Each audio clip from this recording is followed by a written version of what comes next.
اعوذ باللہ من الشیطان اللعین الرجیم بسم اللہ الرحمن الرحیم الحمد للہ رب العالمین والعاقبۃ للمتقین والجنۃ للمطیعین والنار للعاصین ثم الصلاة والسلام علی سید الانبیاء والمرسلین وخاتم النبیین وحبیب الہ العالمین سیدنا و مولانا ابی القاسم محمد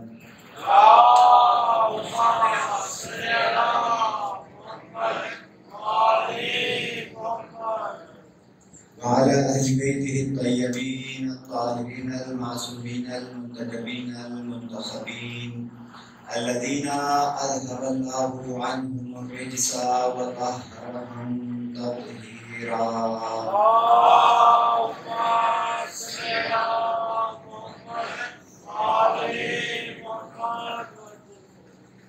ولعنة الله على أعدائهم أجمعين من أول ظلمهم إلى يوم الدين الذين اشتروا الضلالة بالهدى فما ربحت تجارتهم وما كانوا مهتدين. أما بعد فقد قال الله تبارك وتعالى في كتابه المجيد وفرقانه الحميد وهو قول الحق وهو أصدق الصادقين. بسم الله الرحمن الرحيم. ألف لام را كتاب أحكمت آياته ثم فصلت من لدن حكيم خبير. سلوات پڑھیں محمد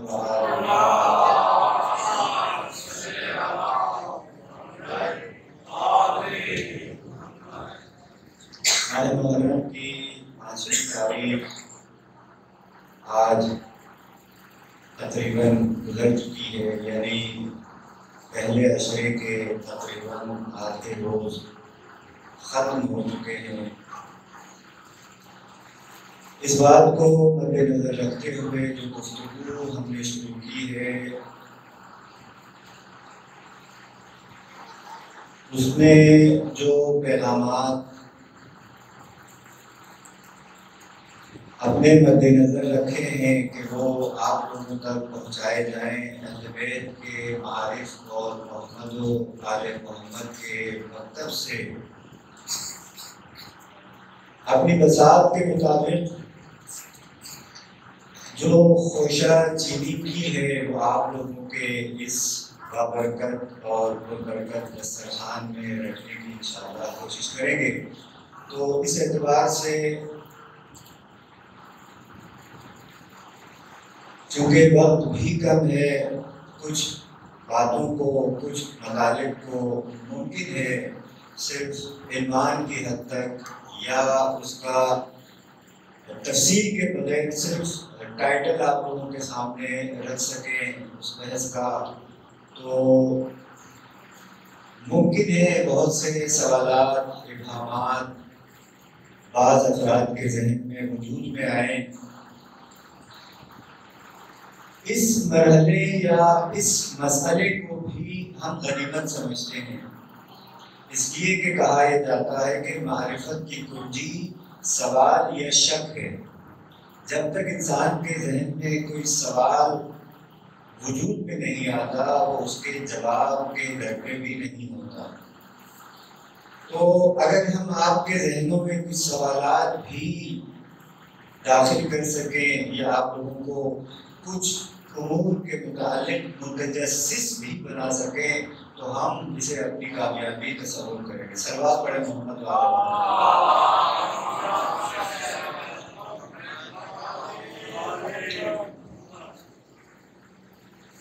اپنی گفتگو کو اپنے گزشتہ مؤمنین مؤمنات فرش اعضاء میں عزاداری سید الشہداء منانے والے اور ان کا اہتمام کرنے والوں کو یاد کرتے ہوئے ان سب کے لیے مرتبہ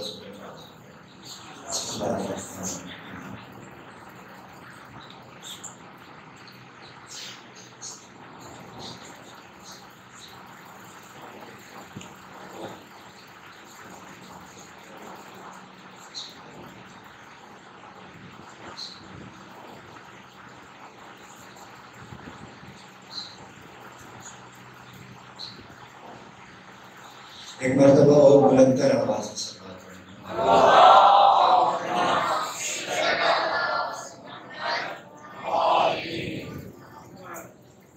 سورہ ہود کی سب سے پہلی آیت میں اللہ تعالیٰ ارشاد فرماتا ہے کہ یہ وہ کتاب ہے قرآن مجید کے محکمت آیات ہود، جس کی آیات کو محکم، مستحکم اور مضبوط بنایا گیا، مضبوط کیا گیا ہے۔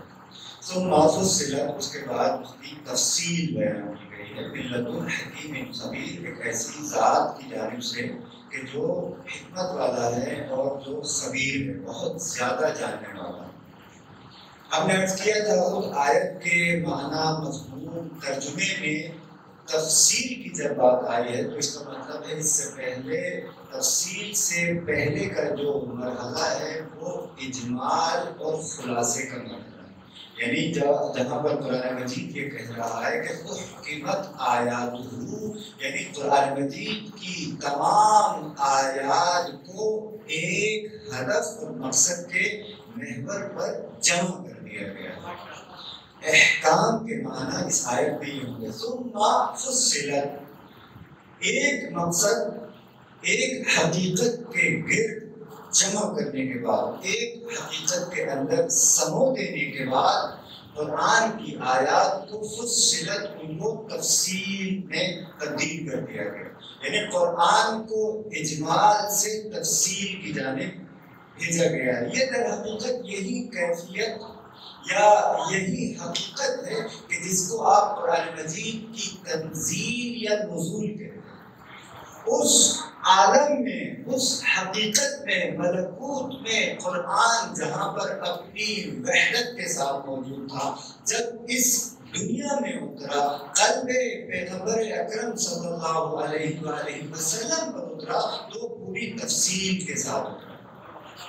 قرآن کا اجمال، قرآن کی حقیقت واحد ہے، قرآن وحدت کا حامل ہے، اور پورا قرآن اپنی تمام تر تفصیلات کے ساتھ، اپنی تمام تر جزئیات کے ساتھ، اپنی تمام تر تعلیمات کے ساتھ ایک حقیقت کو بیان کر رہا ہے، صرف ایک حقیقت۔ وہ حقیقت کیا ہے؟ ہم نے عرض کیا تھا، یہی سورہ ہود اس بات کو بیان کرتی ہے کہ وہ تنہا حقیقت، وہ تنہا اصول اور وہ تنہا روح جو قرآن کی تمام تفصیلات اور تمام جزئیات کے اندر جاری و ساری ہے، وہ توحید کی حقیقت ہے۔ توحید کی حقیقت ہے، اللہ تعبدوا الا اللہ، سوائے خدا کے کسی کی بندگی اختیار نہ کرو۔ تو لہذا یہاں تک ہم نے کہا تھا اس آیت میں توحید کو بیان کیا جا رہا ہے، توحید کی حقیقت کو بیان کیا جا رہا ہے، قرآن کی جو حقیقت ہے اجمال اور تفصیل کے اندر اس کو بیان کیا جا رہا ہے۔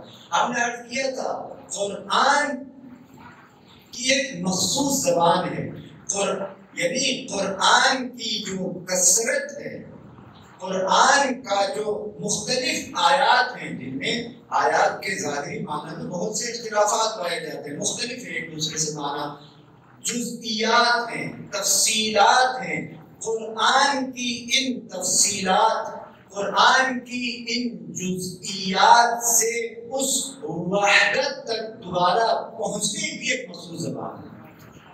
یعنی وہ زبان جو انسان کو اس دنیا کی کثرت سے، دین کے اندر پائے جانے والے اس تنوع اور اس کثرت سے اس وحدت کی طرف دوبارہ لے کر جائے، وہ ایک مخصوص زبان ہے۔ اس زبان کو ہم نے کہا تھا وہ زبان کہ جس کو ہم کہتے ہیں فطرت کی زبان ہے۔ فطرت کی زبان انسان کو اس کثرت کے اندر وحدت دکھاتی ہے۔ اگر نماز ہے، روزہ ہے، حج ہے، زکوٰۃ ہے، یہ تمام چیزیں توحید کا مظہر اور اس کی توحید کی تجلی کا قرار پاتے ہیں انسان جب دل کی آنکھوں سے دیکھتا ہے۔ صلوات پڑھیں محمد وعلیہ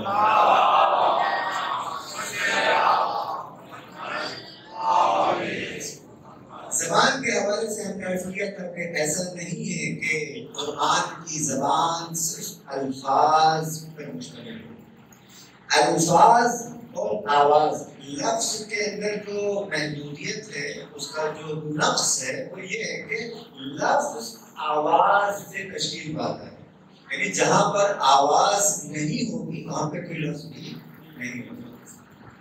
ظاہر ہماری اس دنیا میں اسی لیے ہم نے عرض کیا تھا کہ کلام اور زبان لفظ اور لغت کا نام نہیں ہے.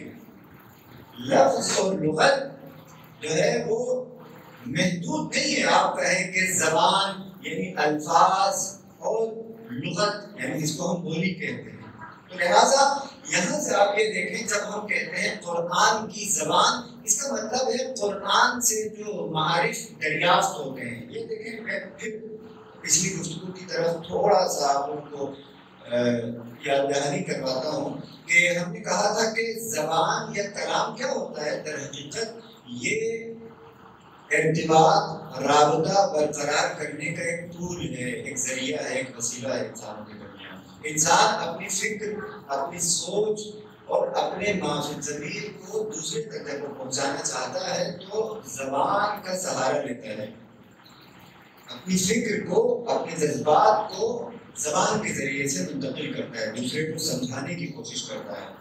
تو لہٰذا جب ہم کہتے ہیں قرآن کی زبان، اللہ کی زبان، یعنی اللہ نے انسان کے ساتھ کس طرح گفتگو کی ہے، کس قالب میں، کس انداز میں اور کس پیرائے میں گفتگو کی ہے.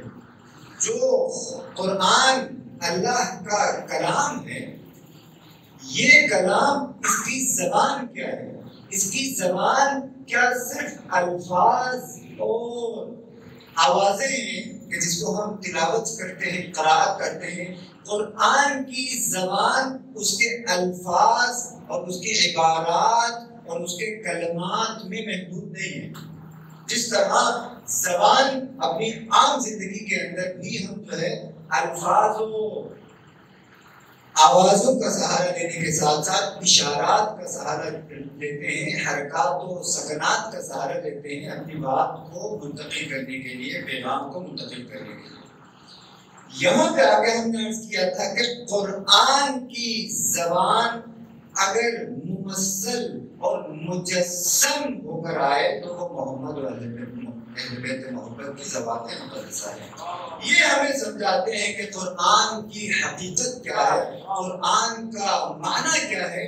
اس دنیا کی کثرت سے اور اس قرآن کی تعلیمات کی کثرت سے توحید کی وحدت تک پہنچنا ہو تو تمہیں ولایت سے متمسک ہونا چاہیے. نعرہ تکبیر، اللہ اکبر، نعرہ تکبیر، اللہ اکبر، نعرہ رسالت، یا رسول اللہ، نعرہ رسالت، یا رسول اللہ، حیدری، حیدری، انت صلی اللہم صلی اللہ علیہ. ابھی ہمارے بھائی جو منقبت اور پڑھ رہے تھے اور امام رضا کے حوالے سے، تو میرے ذہن میں یہ بات آئی. اسی نقطے کو جو ہے امام رضا نے ارشاد فرمایا ہے. آپ سب جانتے ہیں جب مولا امام رضا علیہ السلام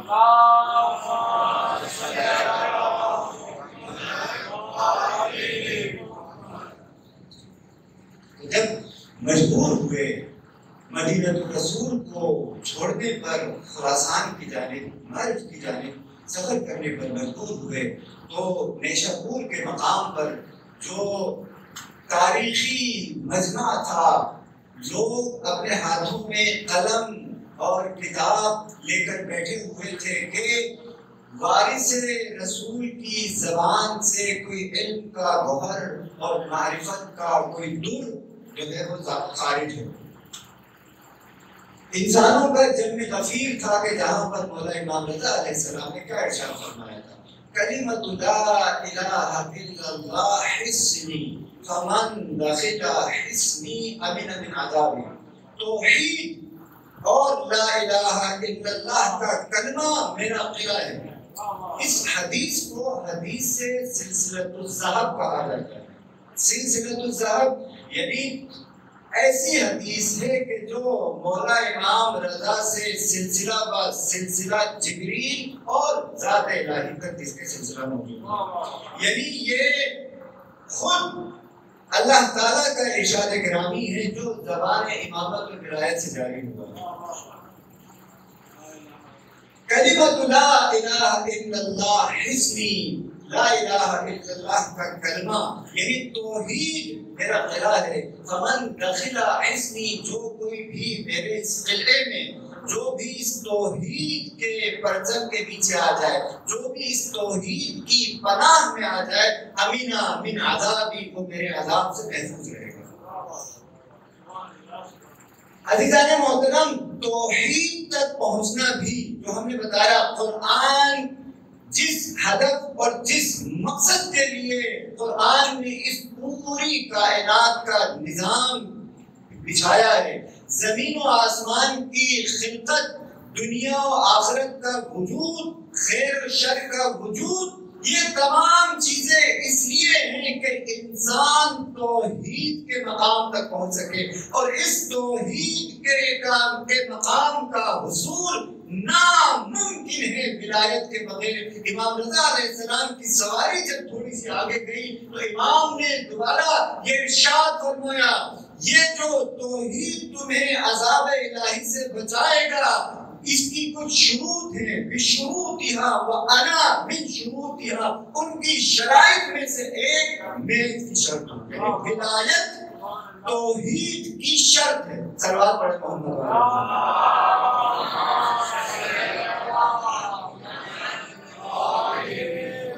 یہ رشتہ ہے قرآن اور اہل بیت علیہ السلام کا، یہ رشتہ ہے قرآن اور اہل بیت علیہ السلام کا کہ یہ جو قرآن کی آیات اور اس کی تعلیمات کی تفصیل ہے، اللہ تعالیٰ نے ان ذوات مقدسہ کو بھیجا اس لیے ہے کہ انسان کو اس کثرت اور تفصیل سے دوبارہ اس کی اصل، اس کی حقیقت اور اس کی وحدت کی طرف پلٹا دے۔ اور یہ ولایت کا حصول توحید تک صرف دنیا کے ساتھ مخصوص نہیں ہے، بلکہ قیامت کا بھی سب سے بڑا مسئلہ ولایت ہوگا۔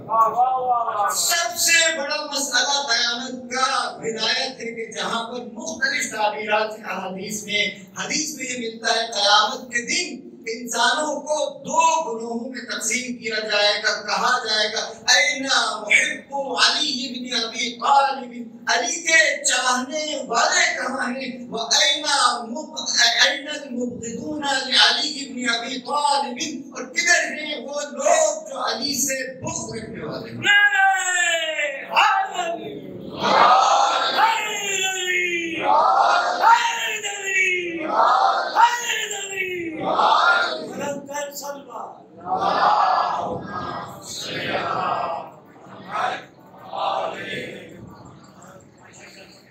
یہ ولایت کا مسئلہ صرف دنیا کے اندر نہیں ہے، انسانوں کے قبل از قیامت کمال اور ترقی اور ان کی بلندی کا مسئلہ نہیں ہے، بلکہ یہ نظام وجود کا مرحلہ ہے۔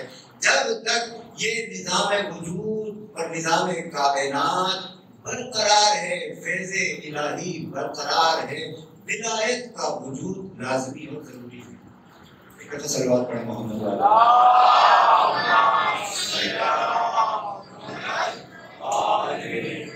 عزیزان محترم، ہم نے عرض کیا تھا قرآن مجید، دیکھیں آج ایک اور نئی تعبیر آپ لوگوں کے سامنے پیش کرتا ہوں۔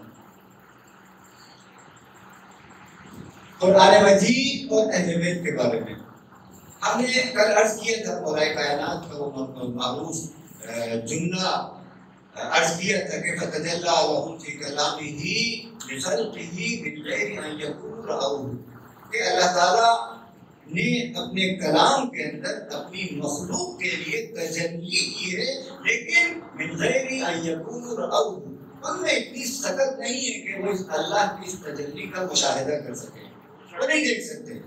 یہ بھی عرض کیا تھا بظاہر یہ ایک متضاد کلام ہے، تجلی ہوتی ہی اس لیے ہے کہ اس کا مشاہدہ کیا جائے، تجلی یعنی وہ چیز کہ جس کو دیکھا جائے، جس کا جلوہ، اس کا مشاہدہ ہو جلوے کا. لیکن اللہ تعالیٰ نے اپنے کلام میں تجلی اس طرح سے کی ہے کہ کوئی دیکھ نہیں سکتا. اس کے لیے دیکھنے کے لیے مخصوص آنکھوں کی ضرورت ہے، جس کو مولا کائنات نے اشارہ میں فرمایا تھا کہ ما کنت اعبد ربا لم ارہ، میں نے علی بن ابی طالب نے کبھی کسی ایسے خدا کی رب کی عبادت ہی نہیں کی کہ جس کو نہ دیکھا. خدا کی تجلی بہت سارے ہمارے جو احکامات ہیں، تعلیمات ہیں اسلام کے، قرآن کے، معارف اہل بیت کا وجود جو حجت بنا ہے ان کے امکان پر، بہت سارے ایسے معارف، ایسے حقائق اس عالم وجود میں، اس عالم ہست و بود میں پائے جاتے ہیں کہ جو انسانوں کی دسترس سے خارج ہیں. انسان میں ان معارف اور حقائق کے تحمل کرنے کی سخت اور گنجائش ہے ہی نہیں. محمد و آل محمد کا وجود ان حقائق کے وجود پر، ان کے حقیقت ہونے پر دلیل ہے. بہت سارے معارف ہیں، اب یہاں پہ بہت ساری مثالیں بھی دی جا سکتی ہیں، میں عرض نہیں کر سکتا. قرآن ممثل جو اللہ تعالیٰ کی تجلی ہے، اس کو اگر زبان کی صورت میں ہو، الفاظ و عبارات کی صورت میں ہو تو وہ قرآن مجید ہے. اس کو ہم کہتے ہیں کہ زبانی کردار، وہ مثال اللہ کی، وہ تجلی اللہ تعالیٰ کی جو زبان کی صورت میں ہے، یعنی الفاظ اور عبارات کی صورت میں ہے. اہل بیت کا وجود اللہ کی وہ تجلی اور وہ مثال ہے جو انسان کی شکل میں ہے، جس کو ہم کہتے ہیں قرآن ناطق یا قرآن ممثل. یہ دو چیزیں، امام حسین اللہ کی ایک تجلی اعظم ہے، تجلی علیہ ہے. اسی لیے آپ دیکھیں کہ اس زمانے میں بھی اور گزشتہ زمانوں میں بھی جو اللہ کے دشمنوں کے تیروں کا نشانہ بنا ہے سب سے زیادہ یا قرآن ہے یا اہل بیت ہے. اس کی وجہ کیا ہے؟ قرآن اور اہل بیت دونوں ہی انسانوں کی فطرت کو جھنجھوڑتے ہیں. ان کا کام، یہ قرآن کا جو ہدف ہے، قرآن کا جو مخاطب ہے وہ انسان کی فطرت ہے. وہ فطرت کہ جس کا مکان اور جس کے مستقر ہونے کی جگہ انسان کا دل ہے. اسی لیے پیغمبر اکرم نے ارشاد فرمایا تھا اِنَّا لِقَتْلِ الْحُسَيْنِ حَرَارَةً فِي قُلُوبِ الْمُؤْمِنِينَ. حسین مومنین کے دلوں میں رہتا ہے. حسین کا گھر مومنین کے دل ہیں اور وہ حرارت ایجاد کرتی ہے یہ حسین کی محبت اور حسین کے قتل کی حرارت جو قیامت تک ٹھنڈی نہیں ہوگی. اب آپ دیکھیں قرآن بھی لوگوں کی فطرت کو اپنا مخاطب بناتا ہے، فطرتوں کو جگاتا ہے. سب سے زیادہ دشمنی فکر قرآن کے متعلق ہوتی ہے. آج کل اگر آپ کو نظر آتا ہے کہ دنیا میں لوگ قرآن سوزی جیسے کبھی اعمال کو انجام دیتے ہیں، یعنی جو انسان تھوڑی سی بھی تہذیب کا حامل ہو، وہ انسان کے جس کے اندر تھوڑا سا بھی عقل اور شعور ہو، وہ کبھی بھی ایسا کام نہیں کرتا. لیکن قرآن کو نشانہ بنایا جا رہا ہے. اب یہ نہ سمجھے کہ یہ جو قرآن سوزی کے اوپر اقدامات کیے جاتے ہیں یورپ میں اور آج کل بھی ہو رہے ہیں، یہ دیوانے، پاگل اور جو ہے عقل سے خالی ایک شخص کا اقدام ہے. نہ، اس کے پیچھے پوری ایک سوچ کار فرما ہوتی ہے. ان کے پیچھے ان معاشروں کے اندر پائے جانے والی وہ ذہنیت اور وہ سوچ بھی ہے جو قرآن کے متعلق وہاں پر ہے. کیوں؟ اس کی وجہ کیا ہے؟ اس لیے کہ ان کو معلوم ہے قرآن انسان کی فطرتوں کو جگاتا ہے. اگر قرآن کے لیے راستہ ہم نے یہاں کھلا چھوڑ دیا تو یہ ہمارے معاشروں کی وضعیت اور اس کی حالت کو تبدیل کر کے رکھ دے گا، ایک انقلاب برپا کر دے گا. یعنی قرآن کے اوپر حملوں کی جو سب سے بڑی دلیل ہے، ایک میں عرض کر دیتا ہوں، وہ خوف ہے ان لوگوں کا. یہ خوف ہے قرآن سے جو ان کو اس طرح کے اقدامات کرنے پر مجبور کرتا ہے، ورنہ قرآن اور اس کی تعلیمات نے نہ ان کے معاشرے میں کوئی بگاڑ وجود میں لے کے آیا ہے، نہ ان کے لیے کسی قسم کی مشکلات ایجاد کی ہیں۔ وہ خوف ہے کہ جو ان کو قرآن سنت کی طرف لے کر جاتا ہے۔ بالکل اسی طرح ہم تاریخ میں یہ مشاہدہ کر رہے ہیں کہ امام حسین اور ان کے پیغام اور ان کے نام کی کے ساتھ جو دشمنی ہے وہ بھی اسی خوف کی وجہ سے ہے۔ یہ حسین اور اس کے نام سے دنیا اتنی خوف زدہ ہے کہ حسین کی یاد منانے پر وہ خفا ہو جاتے ہیں، ان کو غصہ آنے لگتا ہے اور اس کو روکنے کے ڈر پہ رہتے ہیں۔ سلوات پڑھے محمد والے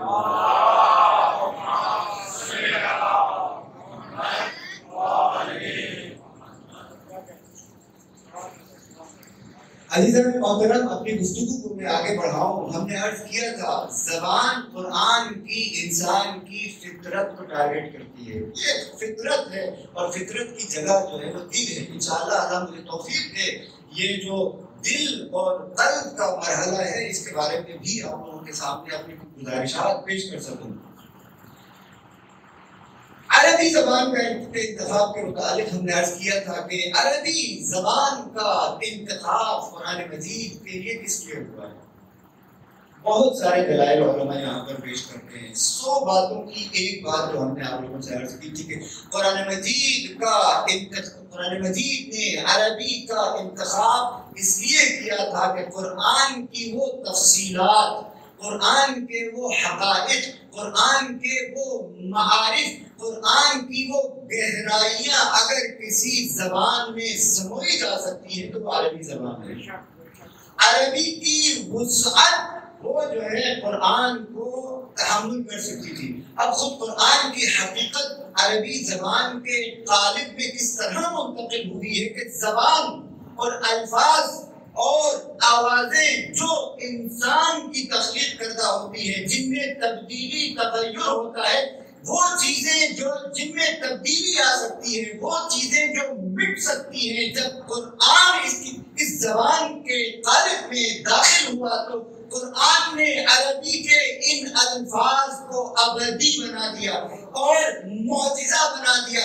اب یہ قرآن کے الفاظ بھی قیامت تک اس کا ایک ایک زبر اور اس کا ایک ایک زیر معجزہ بن گیا۔ صلوات پڑھے محمد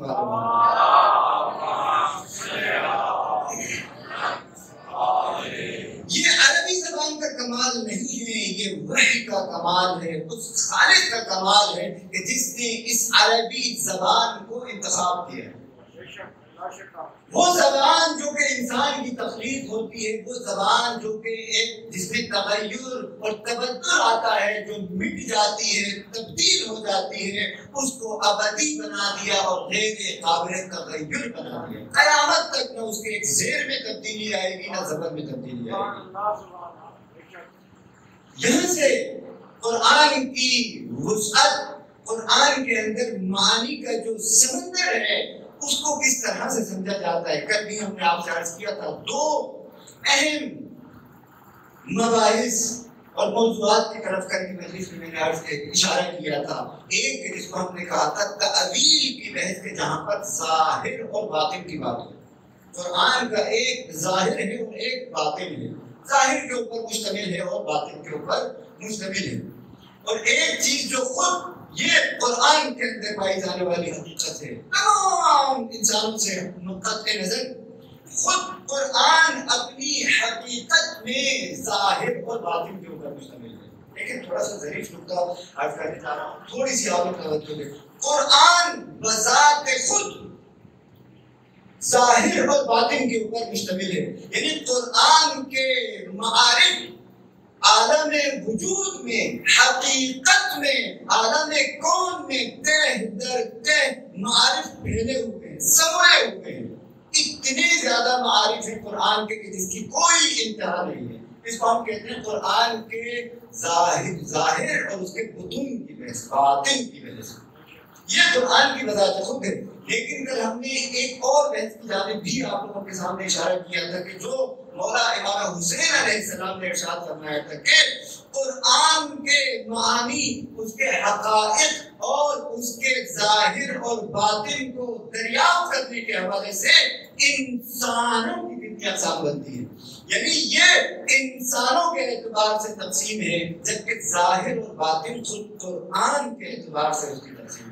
انسان کتنے قسم کے ہیں؟ اور امام حسین نے فرمایا 4 قسم کے انسان ہیں جو قرآن سے علم کو دریافت کرتے ہیں، قرآن کے معانی اور معارف کو وہ حاصل کر سکتے ہیں. فرمایا تھا عوام ہیں، خواص ہیں، اس کے بعد اولیاء ہیں اور انبیاء ہیں کہ جو قرآن عبارات، اشارات، لطائف اور حقائق کے اوپر مشتمل ہے. یہاں تک ہم نے بات کی. لہذا قرآن کے معانی کو سمجھنے کے لیے، قرآن کے پیغام کو سمجھنے کے لیے یہ 2 جو مختلف زاویے ہیں نگاہ کے، اس کو اپنے مد نظر رکھیں. ایک انسانوں کے اعتبار سے ہے اور ایک خود قرآن کے اپنے اعتبار سے. یہ گفتگو تھی صلوات پڑھ محمد والے کا.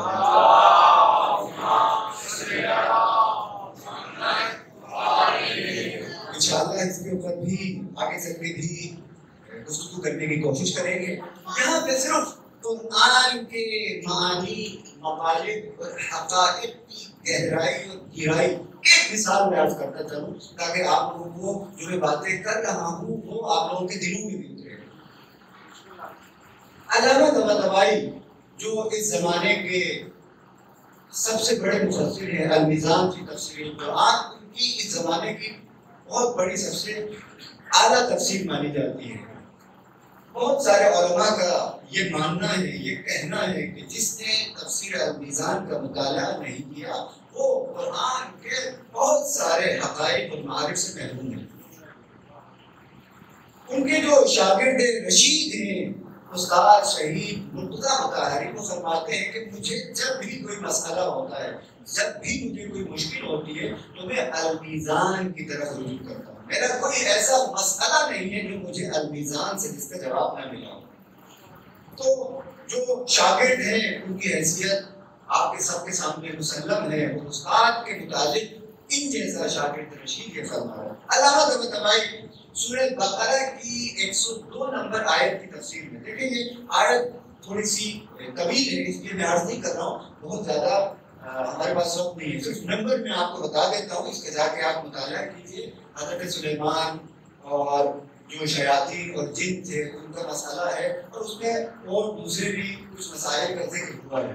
سورۃ الشیاطین یہاں سے یہ آیت شروع ہوتی ہے، تھوڑی سی لمبی آیت ہے، سورہ بقرہ کی 102 نمبر. اس آیت کے متعلق علامہ طباطبائی کیا فرماتے ہیں؟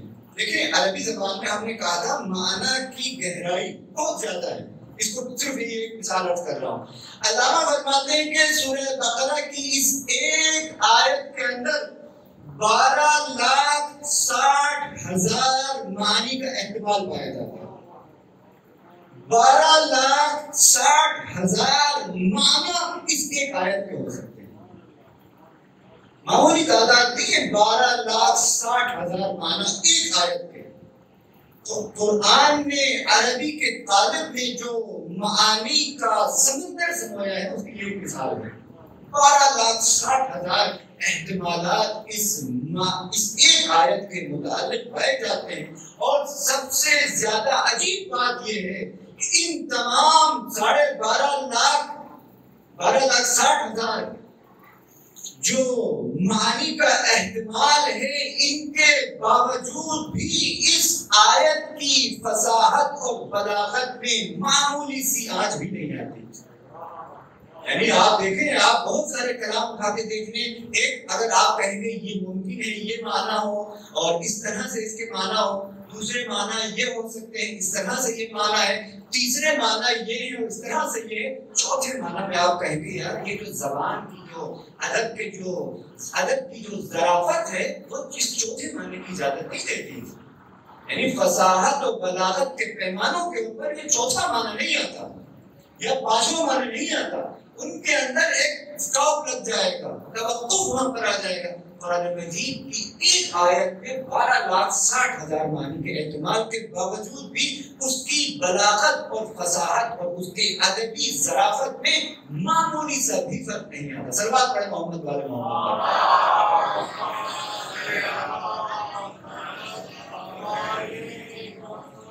عزیزان محترم، گفتگو بہت زیادہ ہے، اشتیاق تھا ہمارا بھی اور مزید گفتگو کی جائے قرآن اور اس کی معنویت اور پیغام، قرآن کی حقیقت کے متعلق، اور خاص طور پر قرآن اور اہل بیت کا جو رشتہ ہے، تعلق ہے، اس کے متعلق مزید گفتگو کی جائے، لیکن وقت کے دامن میں گنجائش نہیں ہے۔ امام حسین علیہ السلام کے حوالے سے جو ہمارا ابھی ان 5 دنوں کے اندر جو ہمارا رویہ رہا کہ مولا امام حسین علیہ السلام جب مدینہ سے نکلے تھے اپنے قافلے کو لے کر، اس راستے کے دوران جو قرآن کی آیات مولا نے تلاوت کی ہیں اور ان کے ذریعے سے اپنے ہدف اور مقصد کی طرف اشارہ کیا ہے، انسانوں کی فطرتوں کو جھنجھوڑا ہے، ہم قرآن کے بے قرار سمندر میں سے زبان عصمت سے جاری ہوئے ان کچھ گوہر جو یہاں پہ امام حسین علیہ السلام نے پیش کیے ان کو سمجھنے کی کوشش کریں گے۔ صلوات پڑھیں محمد والے محمد۔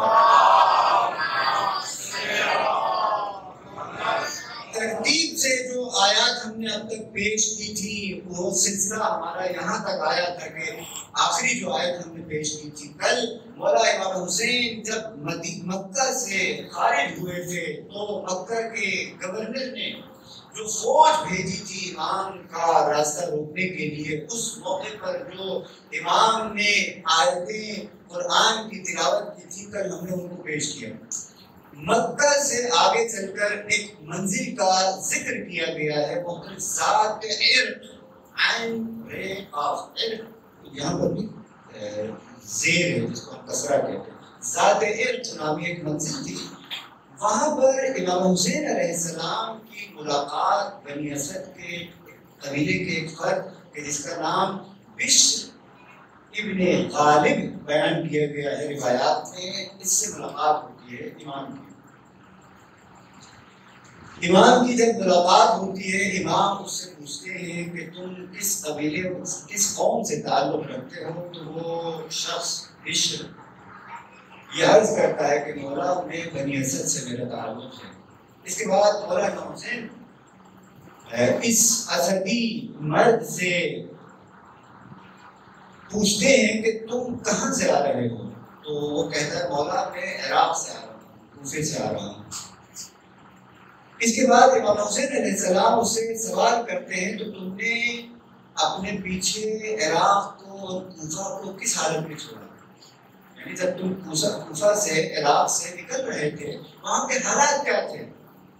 عجیب جملہ کہا ہے اس شخص نے، مولا یہ سنا ہوا جملہ ہے آپ لوگوں کا، ہمیشہ سنتے ہیں کہ مولا خلف تو میں نے یہ اس عنوان کے ساتھ یبنا بنتی رسول اللہ، یہ اس شخص نے کہا ہے کہ اے دختر رسول بنت رسول کے فرزند، میں نے خلف تو میں نے جب کوفہ چھوڑا تو اس حال میں چھوڑا کہ لوگوں کے دل کا آپ کے ساتھ ہیں، وَالسُّيُوفُ مَعَ بنی امیہ، لیکن ان کی تلواریں بنی امیہ کے ساتھ۔ حالات کی پوری اس شخص نے منظر کشی کی۔ اس کے بعد اس شخص نے بشر نے امام سے ایک سوال کیا ہے، دیکھیں اس سوال کو اور اس کا پس منظر اور اس کا جواب امام حسین کے قیام کے دوران کے اس معاشرے کی پوری عکاسی کرتا ہے۔ یہ شخص کو پوچھتا ہے مولا قرآن مجید کی یہ آیت ہے کہ یوم ندعو کل اناس بامامہم، اس کے بارے میں مجھے تھوڑی سی وضاحت ہے مولا، اس کی مجھے تفسیر، اس کے معنی، اس کے مفہوم سمجھائیں کہ جہاں پر قرآن مجید نے کہا قیامت کے دن ہر انسان کو بلایا جائے گا، تمام لوگوں کو بلایا جائے گا ان کے امام کے ساتھ، مولا اس کی وضاحت تشریح فرمائیے میرے لیے۔ یہاں پر تعبیر دو تعبیریں مجھے ملی ہیں، ایک جگہ امام نے کہا ہوم امامانی، یہ دو قسم کے امام ہوتے ہیں، یا بعض جگہ جو ہے کہ ہوم امامانی کی تعبیر نہیں ہے، اسی طرح جو ہے کہا امام، یہ جو فرمایا ہے اللہ تعالیٰ نے کہ قیامت کے دن ہر انسان کو اس کے امام کے ساتھ بلایا جائے گا. امام فرماتے ہیں کہ یہ جو امام ہے یہ دو قسم کے امام ہوں گے. امام ایسا امام ہے کہ امام ہدن، جو ہدایت کا امام ہے. جو بھی اس ہدایت کے امام کی اجابت کرے گا، اس کی دعوت پر لبیک کہے گا، تو وہ اس کو جنت کی طرف لے کر جائے گا. وہ امام ضلالت، اور دوسرا امام جو ہے پیشوا، جو جس کے ساتھ قیامت کے دن انسانوں کو لے کر آیا جائے گا، وہ ضلالت اور گمراہی کا امام ہوگا. قرآن مجید کے اندر پایا جانے والا یہ مفہوم جو امام حسین علیہ السلام نے فرمایا، ایک امام ہدایت ہے اور دوسرا امام ضلالت ہے، یہ بھی قرآن سے ماخوذ اصطلاح ہے. قرآن نے ان دونوں قسم کے اماموں کا تذکرہ کیا ہے، آپ سب جانتے ہیں. جعلنا ائمة يهدون بأمرنا، جو امام ہدایت ہے، امام خیر ہیں، ان کے بارے میں قرآن مجید کی تعبیر یہ ہے کہ ہم نے ان کو ائمہ اور امام قرار دیا، یہدون بأمرنا، جو ہمارے حکم سے انسانوں کی ہدایت کرتے ہیں. یہ انسانوں سے بھی بڑھ کر اگر کہ خلائق کی تک وہ ہدایت کرتے ہیں تو زیادہ بہتر ہوگا تمام مخلوقات کی. دوسرے جو ائمہ اور امام ہیں ان کے متعلق بھی قرآن مجید نے فرمایا ہے کہ یہ کچھ ایسے امام ہیں کہ جو نار جہنم کی طرف لے کر جاتے ہیں. یہ قرآن کی اسی تعبیر کو امام حسین نے یہاں پر پیش کیا ہے. اس کے بعد امام حسین نے جس آیت کی تلاوت کی ہے، سورہ شورا کی آیت نمبر 7، اس کا ایک چھوٹا سا ٹکڑا ہے، فریق فی الجنت و فریق فی السعیر. ایک فریق ہے، ایک گروہ ہے کہ جو جس کا ٹھکانہ جنت ہوگا، لقاء رب ہوگا، اور ایک گروہ ایسا ہے کہ فی السعیر، جو کہ جہنم کی گھاٹیوں میں ہوگا. یعنی امام انسان اگر ہدایت کا انتخاب کرے گا تو اس کا ٹھکانہ جنت ہے، اور اگر انسان نے ضلالت اور گمراہی کے امام کا انتخاب کیا تو اس کا ٹھکانہ جہنم ہوگا. ایک صلوات پڑھیں محمد والے.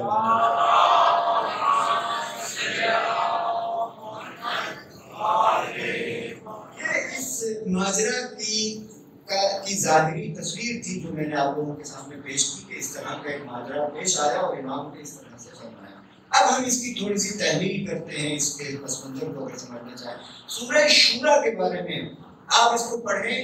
سورہ شورا کی کیا خصوصیت ہے؟ سورہ شورا کا انتخاب جو امام حسین علیہ السلام نے کیا ہے، یہ بعد میں آنے والے انسانوں کے لیے، ہم جیسے لوگ اگر امام نے اس آیت کی تلاوت کیوں کی اس کو سمجھنا چاہیں تو آپ سورہ شورا کا مطالعہ کریں.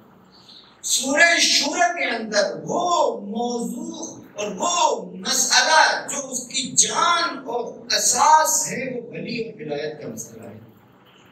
تقریباً اس سورہ کے اندر 8 مقامات پر 8 مرتبہ ولی اور ولایت کے مسئلے کو پیش کیا گیا ہے.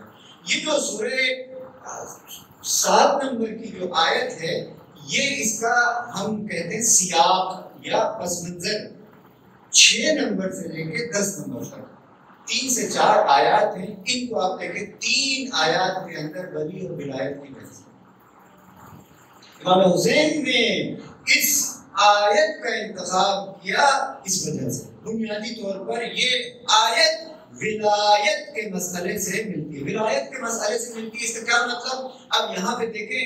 اور دوسری بات، یہ جو اسدی شخص آیا ہے، اس نے امام حسین علیہ السلام سے پوچھا ہے، جس طرح سے پوچھا ہے کہ مجھے قرآن کی اس آیت کی وضاحت فرمائیے، اس سے آپ اس معاشرے کی فضا اور ذہنیت کو سمجھ سکتے ہیں. اس کو آپ کیا کہتے ہیں؟ کنفیوزڈ معاشرہ.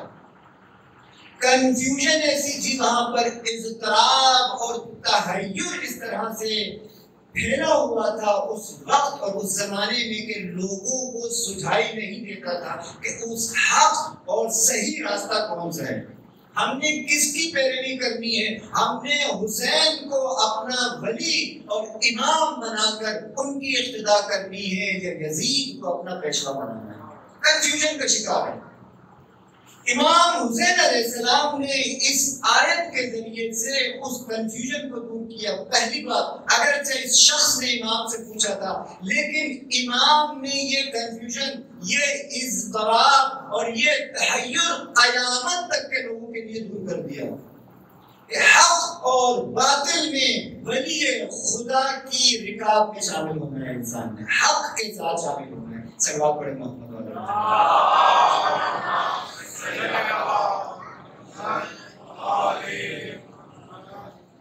لہذا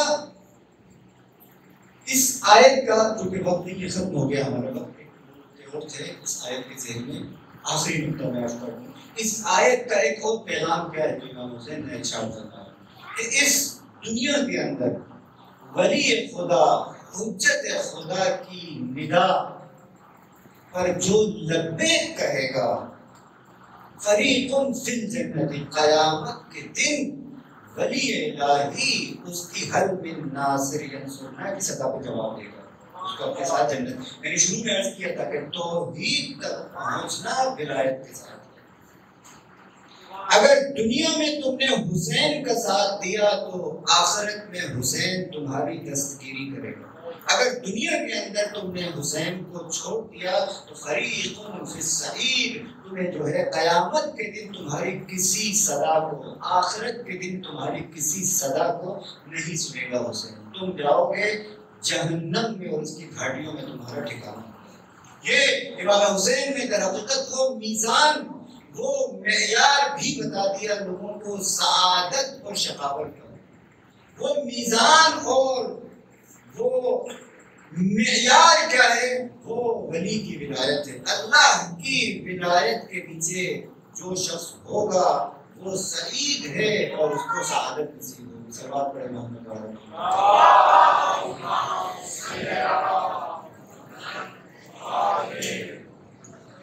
محترم، ایام اضحیٰ کے دن اپنے اختتام کی جانب آہستہ آہستہ بڑھ رہے ہیں۔ آج ہم سب جمع ہوئے ہیں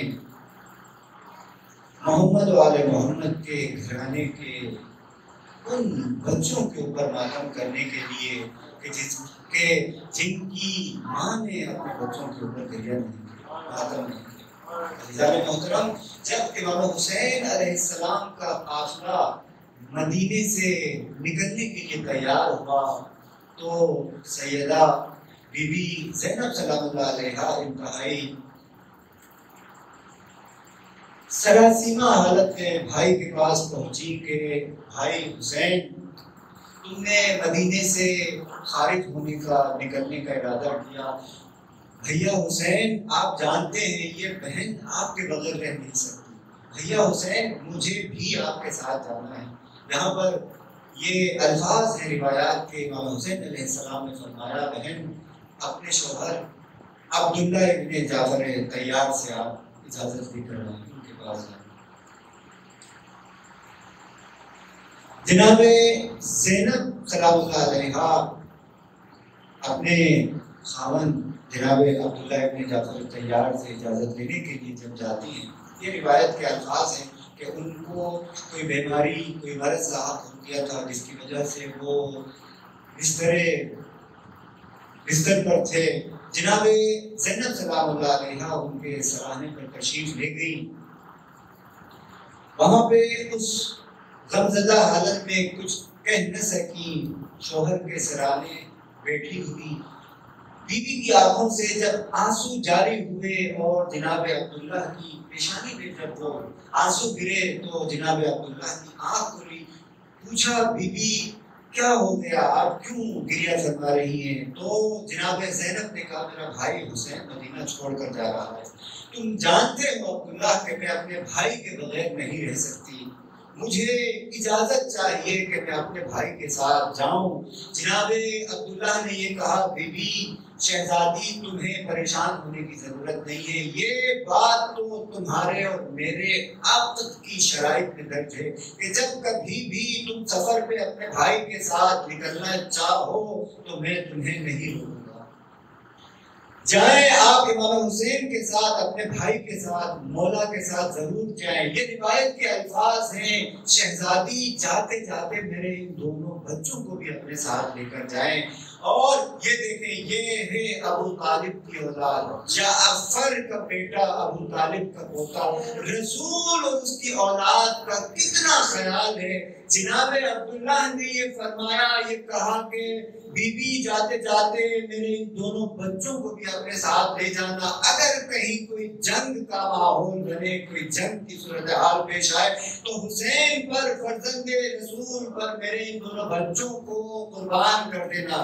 بہن آئی اپنے بھائی کے پاس، بھائی سے کہا بھیا مجھے اجازت مل گئی، اور بہن اپنے بھائی کے ساتھ اس قافلے میں شامل ہو گئی۔ عزیزان محترم، شب عاشور کا وہ منظر کہ جہاں پر تمام بیویاں اپنے بچوں کو، اپنے عزیزوں کو یہ کہہ رہی تھی کہ کل معرکے کا دن ہے، کل ہماری قربانی کا دن آئے گا۔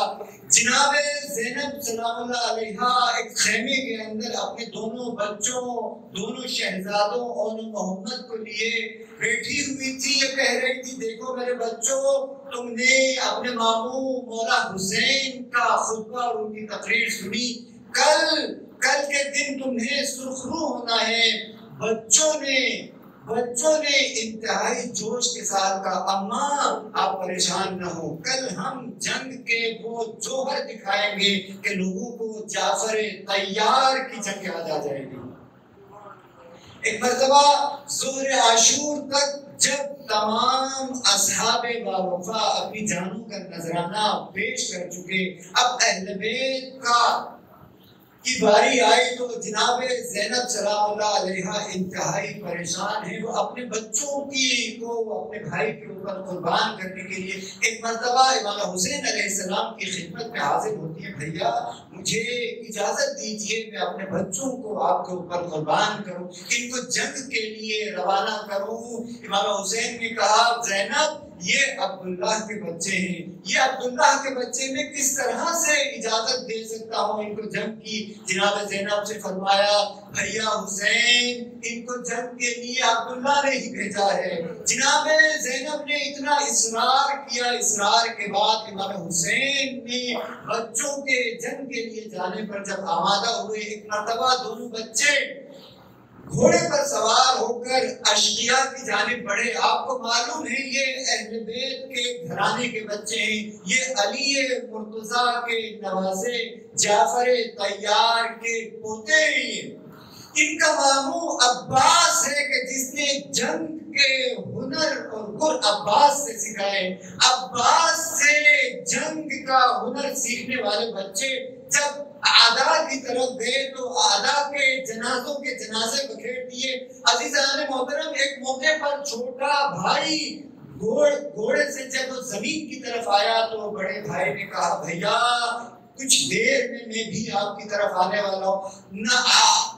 اعداء نے چاروں طرف سے ان دو بچوں کے اوپر حملہ کیا تو ایک مرتبہ بڑا بھائی بھی گھوڑے سے نیچے کی جانب آیا تو فرمایا مولا ہمارا آخری سلام قبول کیجئے۔ مولا امام حسین بچوں کی جانب بڑھے، دیکھا دو ننھے پھول خون و خاک میں غلطہ ہے۔ ایک مرتبہ امام حسین علیہ السلام نے ان دو ننھے شہزادوں کے جنازوں کو اپنے ہاتھوں میں لیا، ایک ایک ہاتھوں میں۔ روایت کے یہ الفاظ ہیں عزیزان محترم، جب امام حسین ان دو جنازوں کو لے کر چلے تو زمین پر ایک لکیر کھچتی چلی جا رہی تھی۔ عزیزان محترم، جناب زینب کبریٰ جب امام حسین علیہ السلام کسی بھی لاشے کو مقتل سے خیام کی جانب جب لے کر جاتے تھے تو سب سے پہلے استقبال ان کا جناب زینب کبریٰ کیا کرتی تھی، بیویاں جناب زینب کبریٰ کے پیچھے پیچھے، اور آپ سب سے پہلے اپنے بھائی کا انتخاب کرتے تھے۔ جب امام حسین جناب زینب کے ان دو شہزادوں کو دے کر آئے تو بیویاں متوجہ ہوئی کہ جناب زینب موجود نہیں ہے۔ جب جناب زینب کو اپنے درمیان نہ پایا تو بیویوں نے سوچا شاید زینب ماں ہے، آخر ان بچوں کی ماں ہے، شاید خیمے میں بے ہوش ہو گئی ہو اس غم میں۔ بیویاں ایک مرتبہ خیمے کی جانب گئی تو دیکھا جناب زینب سجدے کے اندر ہے، اپنے پروردگار سے راز و نیاز کرتے۔ ایک مرتبہ جناب زینب کے شانے ہلا کر کہا گیا بیوی اٹھیے، آپ کے شہزادے محمد و محمد آئے ہیں۔ ایک مرتبہ جب یہ کہا تو جناب زینب نے انتہائی حیرانگی سے پوچھا کہ کیا میرے بچے واپس آ گئے ہیں؟ بیویوں نے کہا بیوی چلے باہر چل کے دیکھتے ہیں۔ ایک مرتبہ جناب زینب باہر نکل کر آئی، دیکھا امام حسین علیہ السلام سر جھکائے کھڑے ہیں، دونوں شہزادوں کے لاشیں زمین پر پڑے ہیں۔